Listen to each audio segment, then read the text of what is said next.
Welcome to my YouTube channel maths with PB sir. SLST 2025 নবম দশম document verification list প্রকাশ হয়েছে এবং যে সমস্ত প্রার্থীরা পাস করেছেন অর্থাৎ ডাক পেয়েছেন তাদের মনে এখন উৎকণ্ঠা যে ভেরিফিকেশন কবে থেকে স্টার্ট হবে অথবা ইন্টারভিউ প্রসিডিওর কবে থেকে স্টার্ট হবে। অবশ্যই এসএসসি সুপ্রিম কোর্টে একটি এমএ ফাইল করেছে এবং সেই এমএর শুনানি আজ বা কালের মধ্যেই হয়ে যাওয়ার কথা। দেখা যাক কি হয়, যেহেতু এই সপ্তাহের পর শীতকালীন ছুটি পড়বে সুপ্রিম কোর্টে, সেজন্য 19 তারিখের মধ্যেই সব কিছু ফায়সালা হয়ে যাবে। এবং এই এমএ ফাইলে সুপ্রিম কোর্ট যে হলফনামা দিয়ে জানিয়েছে যে কবে নাগাদ তারা এই টোটাল প্রসিডিওর 11, 12 এবং 9, 10 করতে চলেছে, সেটাও কিন্তু জানিয়ে দিয়েছে। তো এই সমস্ত তথ্য এবং ফ্রেশার্সরা যারা রয়েছেন ডাক পেলেন তারা কতটা তাদের সুযোগ রয়েছে সেই সমস্ত, এছাড়াও সেকেন্ড লিস্ট ফর ভেরিফিকেশান 11, 12 এবং 9, 10 দুটোর ক্ষেত্রে বেরোনোর চান্স কতটা, সেই নিয়ে আজকের ভিডিও। যে সমস্ত ভিউয়ার্সরা প্রথমবার চ্যানেলটি দেখছেন অবশ্যই সাবস্ক্রাইব করে নেবেন এবং পাশে থাকা বেল আইকনটি প্রেস করবেন।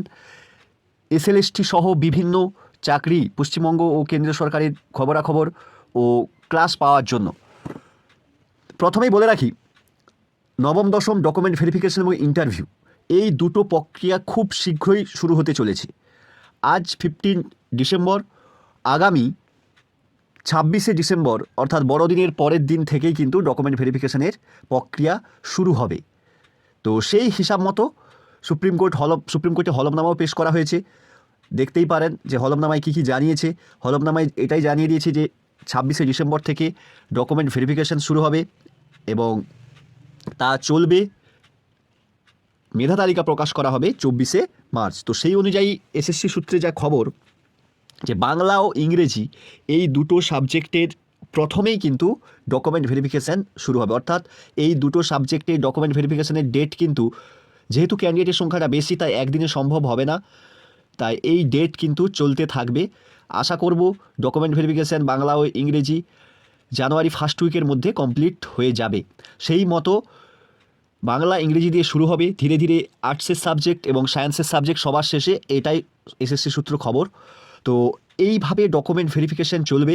ডকুমেন্ট ভেরিফিকেশান ধাপে ধাপে চলবে ফেব্রুয়ারির ফার্স্ট উইক পর্যন্ত।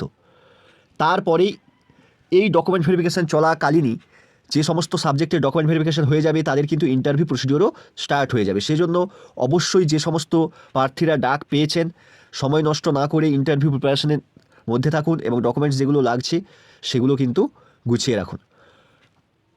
মেধা তালিকা যেহেতু 24শে মার্চ প্রকাশ করার একটা টাইম লাইন নিয়ে যাচ্ছে এসএসসি, আশা করব এমএ ফাইলে সুপ্রিম কোর্ট পারমিশন দেবে। তবে আরেকটা পারমিশন চেয়েছে যে যে সমস্ত যোগ্য চাকরিহারা শিক্ষকরা তাদের চাকরিতে বহাল রয়েছেন তাদের যেন সেপ্টেম্বর পর্যন্ত চাকরিতে রাখা হয়। তো এইটা কতটা কি হবে সেটার গ্যারেন্টি বলতে পারবো না। মোটামুটি এই যে এমএ ফাইল করা হয়েছে এক্সটেনশনের জন্য, এটা আশা করব যে এক্সটেনশন দেওয়া হবে, কারণ 31শে ডিসেম্বরের মধ্যে কোনোভাবেই প্রক্রিয়া সম্ভব না। ইভেন 11, 12 প্রক্রিয়াও কিন্তু সম্পন্ন করা সম্ভব না। আর দেখাই যাচ্ছে যে কাউন্সিলিংও কিন্তু 15ই জানুয়ারি থেকে শুরু হবে 11, 12। তাই 31শে ডিসেম্বরের মধ্যে কিন্তু প্রক্রিয়া সম্ভব নয়, তো পূরণ করা সম্ভব নয়। 11, 12 মেধা তালিকা 7ই জানুয়ারি 2026 প্রকাশ হবে, এটাই টাইম লাইন ধরে এগোচ্ছে। আর 11, 12 জন্য বলবো, দেখতেই পারেন যে 1327 জন ডকুমেন্ট ভেরিফিকেশনে বাদ গিয়েছে। এসএসসি একদম কারণ সহ লিস্ট প্রকাশ করেছে। তো এই যে 1327 জন বাদ গেল, এর পরিবর্তে কি পরবর্তী যারা রয়েছেন তারা কি ডাক পাবেন? অর্থাৎ সেকেন্ড লিস্ট ফর ভেরিফিকেশন কি 11, 12 প্রকাশ হবে? এখনও পর্যন্ত যা খবর, সেকেন্ড লিস্ট ফর ভেরিফিকেশন 11, 12 প্রকাশ হওয়ার চান্স কিন্তু কম। তবুও দেখা যাক, এসএসসি যদি করেন তো ভালো, তো চান্স কম 11, 12 ক্ষেত্রে।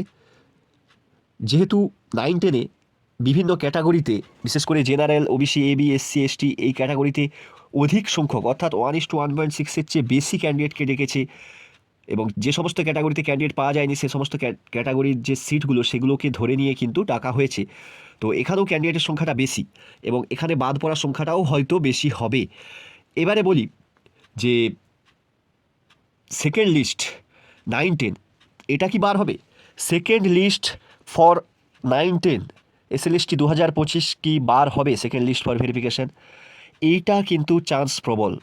এখানে কারণ হিসাবে বলবো, ডকুমেন্টস ভেরিফিকেশানে যে 1327 11, 12 বাদ গেছে, তার সাথেই আরেকটা জিনিস যে 2700 জন চাকরিহারা ইন টোটাল কিন্তু কোনোটাতেই ডাক পায়নি। তাহলে 2700 জন চাকরিহারা যোগ্য যারা রয়েছেন তাদের কিন্তু নাম বাদ যেতে চলেছে। টোটাল কোনোটাই বাদ যায়, মানে ডাক পাননি। তো ওনাদের ভবিষ্যৎ কী হবে, যে জন্য 10 এক্সপিরিয়েন্স মার্কস নিয়ে আসা, যে জন্য ওনাদের যাতে চাকরিটা সুরক্ষিত থাকে। হয়তো যদি শুধু ওনারাকে পরীক্ষা নিয়ে আগের সিটে যদি হতো, আগের ভ্যাকেন্সিতে, তাহলে হয়তো ওনাদের চাকরিটা হয়তো আরও বেশি সুরক্ষিত হতো। কিন্তু যেহেতু নতুন প্রক্রিয়া শুরু করা হয়েছে, ফ্রেশার্সদেরও চান্স দেওয়া হয়েছে, সেই অনুযায়ী কিন্তু ওনাদের যে ডাক পেলেন না, তার জন্য কি সেকেন্ড লিস্ট বের হবে? অবশ্যই এখানে একটা সুযোগ রয়েছে সেকেন্ড লিস্টের। তার কারণ যদি 11-12 7ই জানুয়ারি মেধা তালিকা প্রকাশ হবে এবং 15ই জানুয়ারি থেকে কাউন্সিলিং হবে, সেজন্য 11-12-এর যারা ডাক পেয়েছেন এবং চাকরি পাচ্ছেন তারা জয়েন করে যদি স্যাটিসফাইড হয়, তারা কিন্তু 9-10-এ আসবে না। অর্থাৎ তারা তাদের পোস্ট, যে পোস্টে পেয়েছেন, যে জায়গায় কাউন্সিলিং করে যে জায়গায় শিক্ষকতা পাচ্ছেন, তারা যদি স্যাটিসফাইড হন, অবশ্যই তারা 9-10-এ আর আসবেন না। এটা একটা কথা। আরেকটা, এসএসসি যদি রুলস করে আনে যে যারা 11-12-এ চাকরি পেলেন তারা 9-10-এ বসতে পারবেন না ইন্টারভিউতে, তাহলে অবশ্যই সেকেন্ড লিস্ট বেরোনোর চান্স অনেকটাই বাড়বে, নতুবা অনেক পোস্ট ভ্যাকেন্ট থেকে যাবে। কারণ এটা জানা গিয়েছে যে দুটো লিস্ট ট্যালি করলে বোঝা যায় যে অনেকেই রয়েছেন যারা বোথ 11-12 এবং 9-10-এ ডাক পাচ্ছেন, কিছু সাবজেক্ট ছাড়া। অবশ্যই যে সমস্ত 11-12-এর সাবজেক্টগুলো রয়েছে, নিউ সাবজেক্ট কিছু এবং এডুকেশন, পল সায়েন্স, এই সমস্ত সাবজেক্ট যারা রয়েছে তাদের কিন্তু 11-12-এই অনলি 11-12-এ ডাক পেয়েছে, এরকম অনেক রয়েছে। তবে mathematics, physical science, life science, Bengali, history, geography, এই সাবজেক্টগুলোতে 11-12-এও ডাক পেয়েছে এবং 9-10-এও ডাক পেয়েছে সংখ্যা কিন্তু অনেক। সেজন্য সেকেন্ড লিস্ট বেরোনোর চান্স প্রবল। এটা গেল সেকেন্ড লিস্ট ফর ভেরিফিকেশনের চান্স কত তার, এটা নবম দশমের ক্ষেত্রে বললাম। ক্যাটাগরি ধরে ধরে এবারে ফ্রেশার্সদের চাকরির সুযোগ কত, এবং অবশ্যই এইটা একটা মুদ্রা উঠেছিল যে ফ্রেশার্সরা কম জন ডাক পেয়েছে 11-12-এ। 9-10-এর ক্ষেত্রে কিন্তু সেটা কিন্তু কিছু সাবজেক্টে জেনারেল ফ্রেশার্সরা কম ডাক পেয়েছে এবং ক্যাটাগরি যারা রয়েছেন তারা কিন্তু অনেকেই ডাক পেয়েছেন। তো ফ্রেশার্সদের চান্স জেনারেল ধরলে, জেনারেলে টিচারের সংখ্যা কিন্তু বেশি। যোগ্য টিচার অর্থাৎ এক্সপিরিয়েন্স মার্কস সহ তাদের যে ডেমনস্ট্রেশন হবে, লেকচার ডেমনস্ট্রেশন, সেখানে কিন্তু তারা অনেকটাই এগিয়ে থাকবে, এটাই ধারণা, যেহেতু তারা এতদিন ধরে পড়াচ্ছেন। তো সেখানে টিচারের সংখ্যা বেশি হয়, এখানে কিন্তু জেনারেল যারা ফ্রেশার্স রয়েছে তারা একেই কমজন ডাক পেয়েছেন এবং তাদের কিন্তু চান্স কিন্তু কম। তবে হ্যাঁ, ইন্টারভিউ এবং ডেমনস্ট্রেশনে যদি জেনারেল ফ্রেশার্স যারা ডাক পেয়েছেন তাদের যদি স্কিল তারা দেখাতে পারেন, অবশ্যই চান্স থাকবে। তাই আমি বলবো যারা ডাক পেয়েছেন জেনারেল ফ্রেশার্স তারা কিন্তু নিজেদেরকে প্রস্তুত রাখুন। এবারে এখানে আরেকটা ব্যাপার, যে সমস্ত general freshers cut off clear করেছেন, যে সমস্ত ক্যাটাগরি ক্যান্ডিডেট, তাদের কিন্তু চান্স কিন্তু বেশি। তারা ওখানে যদি না ঢুকতে পারে, তারা কিন্তু ক্যাটাগরিতে এসে ঢুকবে। এই জন্য যে সমস্ত ক্যাটাগরি ক্যান্ডিডেট জেনারেল চান্স পেয়েছেন তাদের কিন্তু সুযোগ অনেকটাই বেশি। এবারে ওবিসি, এবি, জেনারেলের চেয়ে চান্স বেশি আছে অবশ্যই, তবে এখানেও কিন্তু টিচার অনেকেই ডাক পেয়েছেন। যে সমস্ত যত পোস্ট রয়েছে টিচারের সংখ্যাটা প্রায় 70% ক্যাপচার করছে ওবিসি এবিতে টিচার। তো সেজন্য এখানেও কিন্তু চান্স একটু কম, তবে জেনারেলের চেয়ে বেশি। আবার এখানে আরেকটা সমস্যা রয়েছে, জেনারেল যে সমস্ত ক্যাটাগরি ক্যান্ডিডেট ডাক পেয়েছেন তারা ওখান থেকে এসে কিন্তু এখানে দখল করবে সিট। এসসির ক্ষেত্রে বলবো কিছু সাবজেক্ট যেমন বেঙ্গলি, জিওগ্রাফি, হিস্ট্রি, এগুলো নিয়ে এসসির কিন্তু চান্স একটু কম রয়েছে। বাকি সায়েন্সের সাবজেক্ট যেগুলো রয়েছে সেখানে কিন্তু এসসির চান্স খুব বেশি।